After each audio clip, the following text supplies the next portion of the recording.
বের করে জাহান্নাম থেকে বের করে একটা নির্ধারিত দূরত্বে রেখে দাও, রেখে দেয়া হবে। কিন্তু জাহান্নামের আগুনের লেলিহান শিখাতে তার গা ঝলসে যাবে।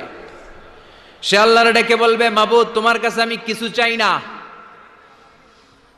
জাহান্নাম থেকে তুমি আমাকে বের করেছো, জীবন নদীর পানি তুমি আমার গায়ের মধ্যে ঢেলে দিয়েছো, আমি আবার সজীবতা ফিরে পেয়েছি। আমি তোমার কাছে জান্নাত চাই না, শুধু নিরাপদ একটা দূরত্বে আমাকে রেখে আসো, যাতে জাহান্নামের আগুন আমারে কষ্ট দিতে না পারে।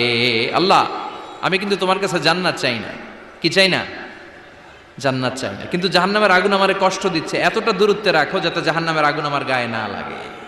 আল্লাহ বললেন, ওকে রাখবো, কিন্তু আমার সাথে একটা কন্ট্রাক্টে যেতে হবে, যে এটা তোমাকে দিলে তুমি আর নতুন করে কিছু চাবা না। সে বলবে আমি রাজি, কন্ট্রাক্ট হয়ে যাবে।